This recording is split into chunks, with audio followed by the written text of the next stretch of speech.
Good day, everyone. So I hope you are doing fine. So we will now have our chapter 2 for our today's discussion. So having happily found a suitable topic, the beginning researcher is usually a raring to go. So too often the review of related literature is seen as necessary evil to be completed as fast as possible so that one can get on with the real research. So this perspective is due to lack of understanding of the purposes and importance of the review and to a feeling of uneasiness on the students who are not sure exactly how to go about reporting on the literature. So nonetheless, literature review of related literature is as important as any other component of the research process and can be conducted quite painlessly if approached in an orderly manner. So some researchers even find the process quite enjoyable. So for today's discussion, we will discuss clearly the review of related literature, such as the purpose on how the guidelines on how to make a good RRL. So let us now proceed first to defining what is a literature review. So the review of related literature involves the systematic identification, location, and analysis of documents containing information related to the research problem. So the term is also used to describe the written component of a research plan or report that discusses the reviewed document. So these documents can include articles, abstract reviews, monographs, dissertation, other research reports, and electronic media. So the literature review is a survey of a scholarly source on a specific topic, and also it provides an overview of current knowledge, allowing you to identify relevant theories, methods, and gaps in the existing research that you can later apply to your paper thesis.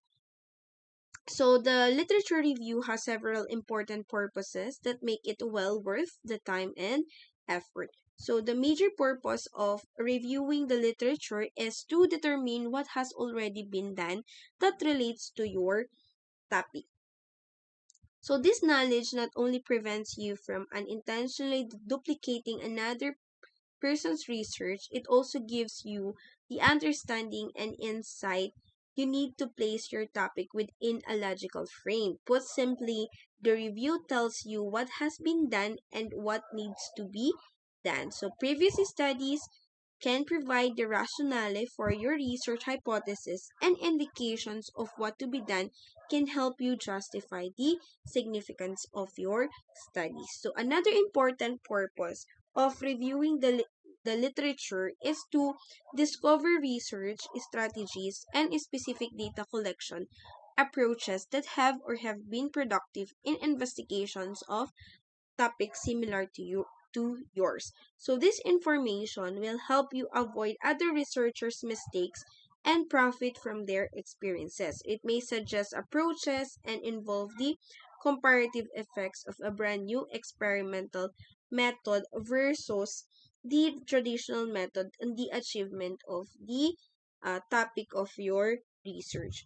So the review of the related literature might reveal 10 related studies that found no differences in achievement. So, several for certain kinds of students than for others. So, you might reformulate your topic to involve the comparative effectiveness of the brand new methods versus the traditional method on the achievement of subgroup of 8th grade science students, those with low aptitude. So, this is our example.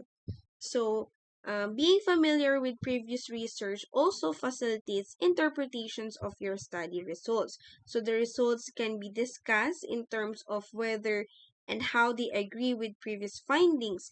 If the results contradict previous findings, you can describe differences between your study and the others, providing a rationale for the discrepancy. If your results are consistent with other findings, your report should include suggestions for the next step. So if they are not consistent, your report should include suggestions for studies that might resolve the conflict. So, beginning researchers often have difficulty determining how broad their literature review should be. So, they understand that all literature directly related to their topic should be reviewed.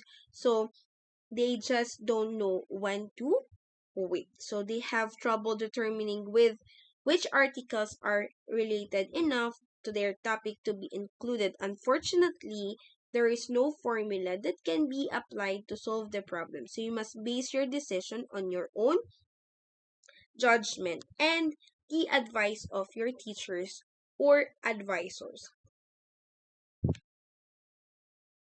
So we have here the following general guidelines that can assist you in writing your review of related literature. So number one is to avoid the temptation to include everything you find in your literature review. So bigger does not mean better. So always remember that. A smaller, well-organized review is definitely a preferred to a review containing many studies that are more or less related to the problem. Next is when investigating a heavily researched area, review only those works that are directly related to your specific problem. So you'll find plenty of references and should not have to rely on a less related study. So for example, the role of feedback in learning has been extensively researched for both animals and human beings. So for verbal learning, in nonverbal learning and for a variety of different learning tasks, if you were concerned with the relationship between the frequency of feedback and chemistry achievement, you would probably not have to review feedback studies related to animal learning. Next is when investigating a new or little research problem area, review any study related in some meaningful way to your problem. So you'll need to gather enough information to develop a logical framework for the study and sound rationale for the research hypothesis. So for example, suppose you wanted to study the effects of the GPA of an exam for non-English speaking students. So the students must pass the exam to graduate. Your literature review would probably include any studies that involve English as a second language classes and the effect of culture-specific grading practices, as well as studies that identify strategies to improve the learning of ESL students. In a few years from now, there will probably be enough research on the academic consequences of such an exam on non-English speaking students to permit a much more narrowly focused literature review. So a common misconception among beginning researchers is that the worth of a topic is a function of the amount of literature available on it. So this is not the case. For many new and important areas of research, few studies have been published. So the effects of high stakes testing in one such area. So the very lack of such research often increases the worth of its study. On the other hand, the fact that 1,000 studies have already been done in a given problem area does not mean there is no further need for research in that area. So such an area will generally be very well developed and subtopics that need additional research will be readily identifiable. So to sum it up, so one of the purposes of the RRL would be the to provide a background information to establish importance, to demonstrate I'm sorry, to establish importance of a topic.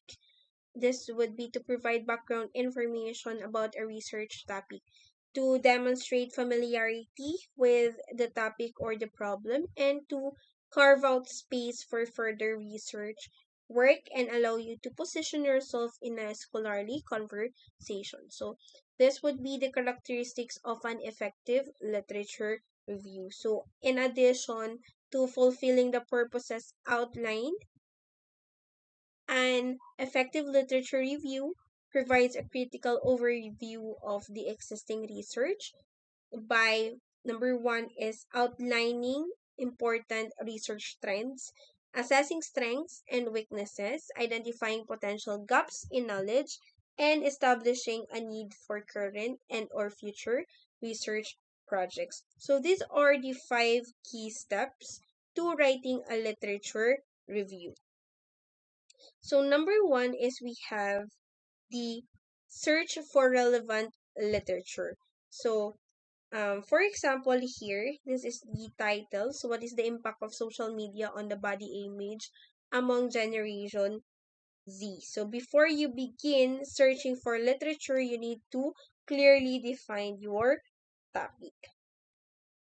And if you are writing the literature review section of your research paper, you will research for literature review to your research problem and questions.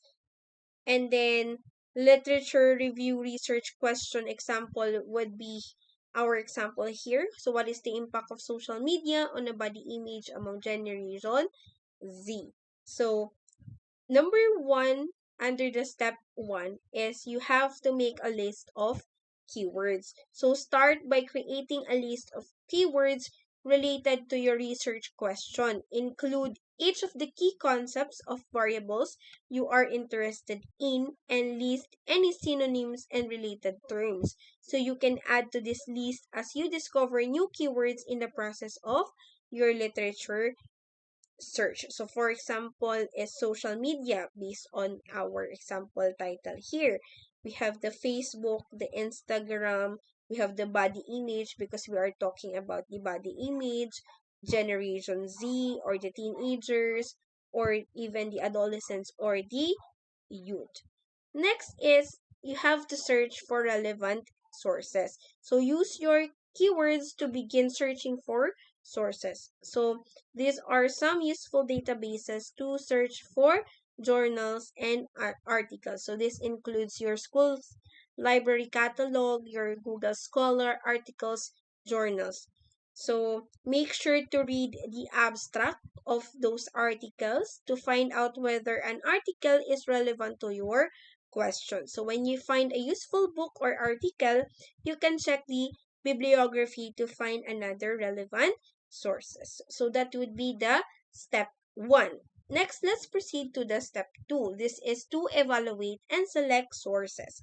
So you likely won't be able to read absolutely everything that has been written on your topic. So it will be necessary to evaluate which sources are most relevant to your research question. So for each publication, ask yourself.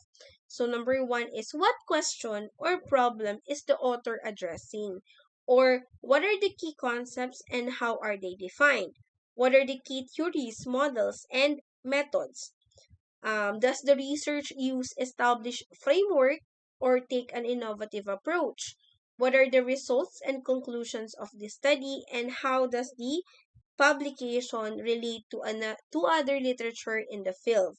So does it confirm, add to, or challenge established knowledge? And what are the strengths and weaknesses of the research? So in evaluating your RL, you must ask yourself to this following questions. So make sure that the sources you use are credible and make sure you read any landmark studies and major theories in your field of research. So you can use this template to sum it up and to evaluate sources you are thinking about using. So take note and take notes and cite your sources. So this is number 1 step. Under the step 2, you have to take notes and cite your sources. So as you read, you should begin the writing process. So take notes that you can later incorporate into the text of literature review. So it is important to keep track of your sources with citations to avoid plagiarism. So it can be helpful to make an annotated bibliography where you comply full citations information and write a paragraph of summary and analysis for each source. So this helps you remember what you read and saves time later in the process. Step 3, identify themes, debates, and gaps. So, to begin organizing your literature reviews argument and structure, be sure you understand the connections and relationships between the sources you've read based on your reading and notes. So, you can look for trends and patterns. This is the theory, the methods, or results. So, do certain approaches become more or less popular over time? So the themes would be what questions or concepts recur across the literature. The debates, conflicts, and contradictions would be where do sources disagree. In the pivotal publications, are there any influential theories or studies that change the direction of the field? And in on gaps, what is missing from the literature? Are there weaknesses that need to be addressed? So this step will help you work out the structure of your literature review, and if applicable, show how your own research will contribute to existing knowledge. So, the example of trends and gaps would be here. In reviewing the literature on social media and body image, you note that most research has focused on young women. There is an increasing interest in the visual aspects of the social media, but there is still lack of robust research on highly visual platforms like Instagram.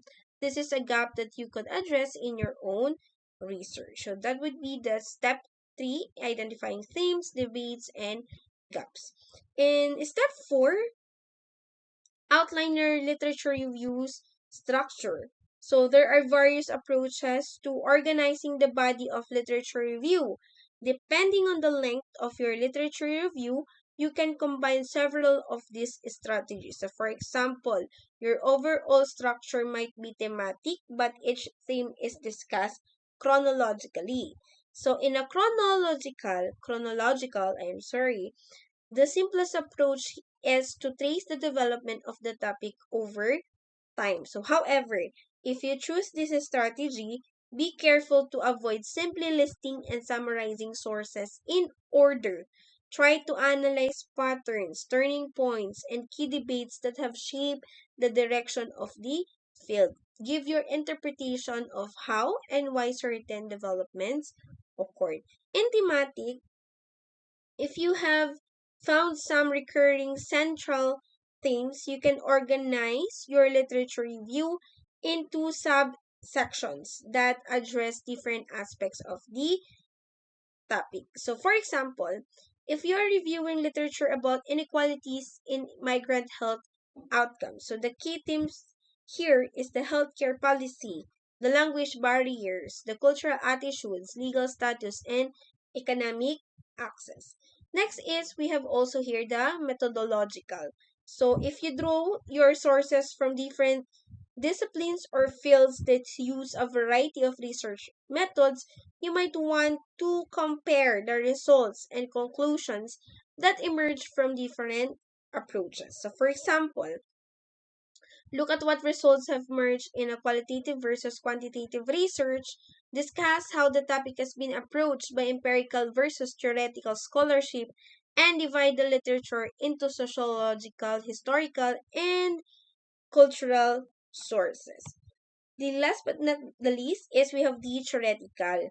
So a literature review is often the foundation of the theoretical framework. So you can use this to discuss various theories, models, and definition of key concepts. So you might argue for the relevance of a specific theoretical approach or combine various theoretical concepts to create a framework for your research. So those are the under the step 4 on how to outline your literature review.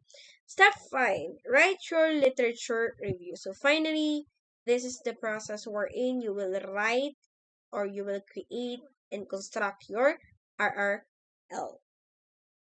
So like any other academic text, your literature review should have an introduction, a main body, and a conclusion. So what you include in each depends on the objective of your literature. In introduction, should clearly establish the focus and purpose of literature review. If you are writing the literature review as part of your research paper, reiterate your central problem or research question and give a brief summary of the scholarly context. You can emphasize the timeliness of the topic. So, for example, many recent studies have focused on the problem of X, or highlight the gap in the literature. While there has been much research on X, few researchers have taken Y into consideration, and etc. In writing literature review, we also consider the main body. So depending on the length of your literature review, you might want to divide the body into subsections. You can use subheading for each theme, time period, or methodological approach. So these are the topics. So your as you write the body, you can follow these tips. So number one is summarize and synthesize. So give an overview of the main points of each source and combine them into a coherent whole. And analyze and interpret. Don't just paraphrase other researchers. Add your own interpretations where possible, discussing the significance of findings in relation to the literature as a whole. So again, I will repeat, in writing your RRL, you have to analyze and interpret. Don't just paraphrase the words. Add your own interpretations where possible, discussing the significance of findings in relation to the literature as a whole. Next is critically evaluate. So mention the strengths and weaknesses of the sources. And last is write in well-structured paragraphs. Use transition words and topic sentences to draw connections, comparisons, and contrast. So to go back with this subheadings or subsections, I have here the definitions of heading and subheadings. So in headings and subheadings, it provides structure to a document. So they signal what each section is about and allow for easy navigation of the documents. So you can use the APA heading format. So for example, you have to write the center bold title case, and then you begin your RL by indenting the first line. You can use also the level 2, level 3, level 4, and level 5. So you can refer your format in writing your RRL using the APA heading. Next, in guidelines for APA headings, double space all text, including the headings. Use the same font for headings and body text. So we usually use Times New Roman, and the font size would be 12. Don't label headings with numbers or letters. So just put the title of your headings. Don't add extra enters above or below headings. So after your headings, for example, is guidelines, and then the content of your RL, don't put extra enters, just enter after the headings. Next is the conclusion. So the conclusion is, in the conclusion, you should summarize the key findings you have taken from the literature and emphasize their significance. So be sure to show how your research addresses gaps and contributes new knowledge, or discuss how you have drawn on existing theories and methods to build a framework for your research. So when you finish writing and revising your literature review, don't forget to proofread thoroughly before submitting. So again, in writing your RRL, you have to make your introduction first, a main body, and a conclusion. So again, in writing the body of your RRL, make sure to analyze and interpret, not just to put only the RRL. Okay,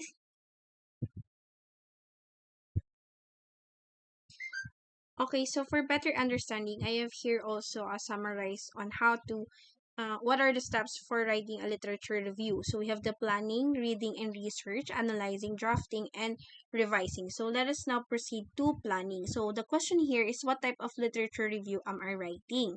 So in planning, you have to focus on what is the specific thesis, problem, or research question that my literature review helps to define.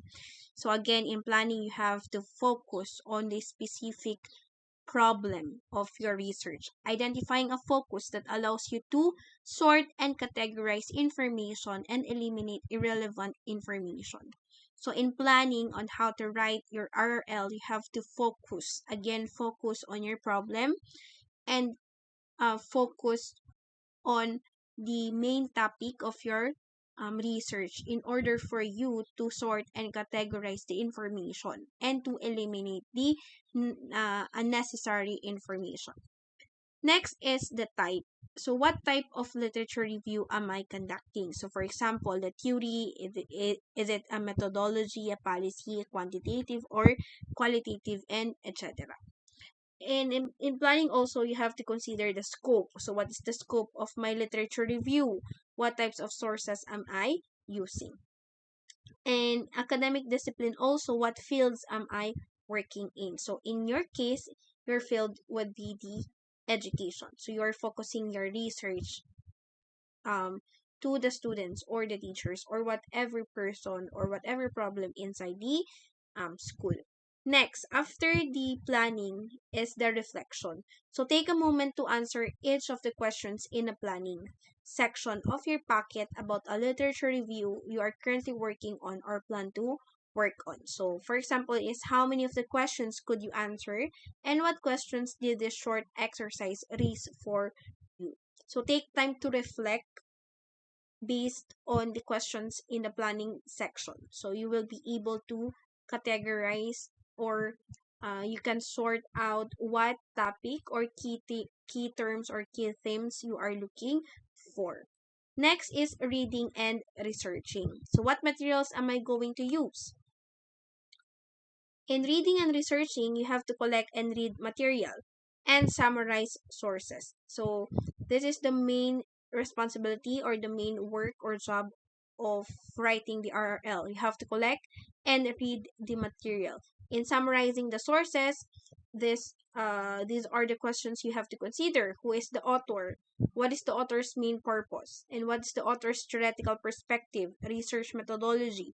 Who is the intended audience? What is the principal point, conclusion, thesis, contention, or question? How is the author's position supported? And how does this study relate to other studies of the problem or topic? And what does this study add to your project? And select only relevant books and articles. So again, you have to go back to the planning and select only relevant books and articles. Next, after the reading and researching, you have to analyze. How do I assess existing research? So a literature review is never just a list of studies. It always offers an argument about a body of research. Analysis occurs on two levels. It is the individual sources and the body of research. So these are the four analysis tasks of the literature review. So we have to summarize it, synthesize, critique, and then compare. In summary and synthesis, in your own words, summarize and or synthesize the key findings relevant to your study. What do we know about the immediate area? What are the key arguments, key characteristics, key concepts, or key figures? What are the existing debates or theories, and what common methodologies are used? So, in a sample language for summary and synthesis. So, this is the example of the research about language that involves the summary and synthesis, Normadin has demonstrated, and so on. Early work by Hosman, Squarch, and Greaves was concerned with and the etc. So this is the example of summary and synthesis. So this is the example of the RRL. So for example, here the first one is to revise the gene operators according to Griffiths and Miles applied advanced two-dimensional gene operators. So the second way, he or she mentioned again the name of late and tapping adapted a variable, mutation, probability, and obtain an outform result. So this is the example of the RRL under the summary and synthesis. Next here, you can use the name only, but I preferred to state your RRL with this format. So again, I preferred to write your RL in this format. So you have to include the name, the year, and the exact statement they are um, they were indicating in their articles. Okay. Next, the comparison and critique. So aside from summary and synthesis, we have the comparison and critique. So evaluates the strength and weaknesses of the work. So the questions are: how do the different studies relate? What is new, different, or controversial? What views need further testing? What evidence is lacking, inconclusive, contradicting, and etc., and what research designs or methods seem unsatisfactory. So this is the example again under the research about language, the comparison and critique in this ambitious but flawed study, Jones and Wang. So you can first indicate the statement and then the name of the theorist or the publisher or the writer. So this is Um, the example of comparison and critique. There is an existing research according to Collins, and then he or she compared it to another research by Kendrick 1993 and so on. So you have to find a RRL that pertains, for example, to the pros of the language, and then you have to find another RRL that stated the cons of your research. So that is the comparison and critique. Next is evaluative adjectives. So these are the following evaluative adjectives that you can use in stating your RRL. Next is analyzing. So this methods is putting it all together. So once you have summarized, synthesized, compared, and critique your chosen material, you may consider whether these studies demonstrate the topic's chronological development, just like we've mentioned earlier, show different approaches to the problem, show an ongoing debate, center on seminal study of study or studies, and demonstrate a paradigm shift. So in putting it all together, what do researchers know?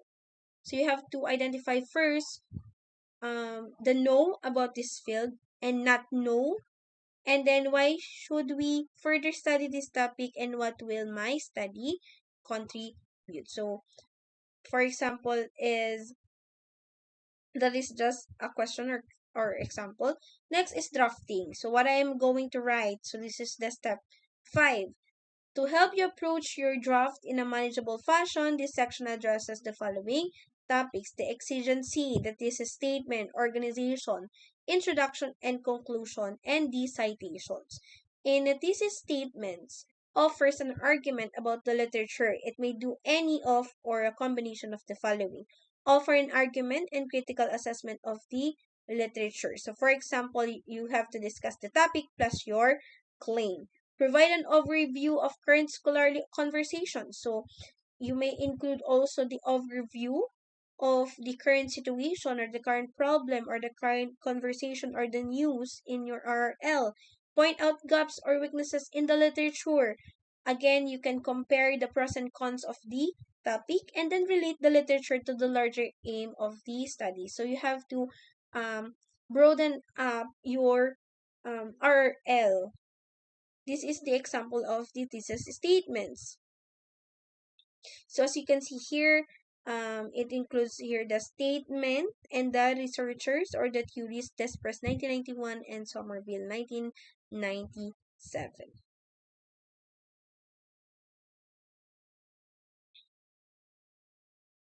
Next, organization. So 5 common approaches to organizing the body of your paper include topical, distant to close, debate, chronological, and seminal study. So I've mentioned this earlier in our previous slides. So I don't have to mention it again. I think that is for today's discussion. So I hope you learned something.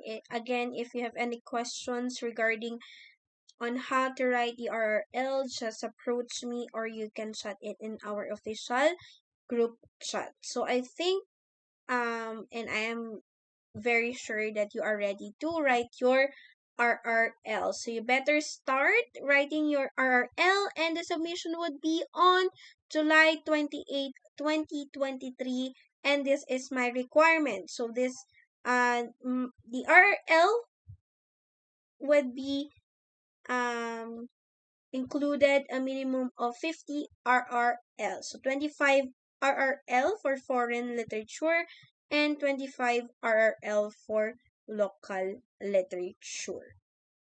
So I am waiting also for the revision of your chapter 1. So kindly submit it in my office. So for your performance activity, so same mechanics and same format. So answer the following questions. This consists of 25 points. Put your answer in the comment section below by following the format. You have to put your name, your block or your clusters, and your answer. And the deadline would be on July 18, 2023, 8 o'clock p.m. only. So this is the questions. For your own opinion and own words, what is the importance and purpose of review of related literature in your research paper? So again, I'm reminding everyone to start writing your RL, your chapter 2. The submission would be on July 28, 2023. Minimum of 50 RL, 25 for foreign and 25 for local. And I am reminding you again to submit the revision of your chapter 1. So thank you very much. So that's all for today's discussion, and see you on our next discussion. God bless.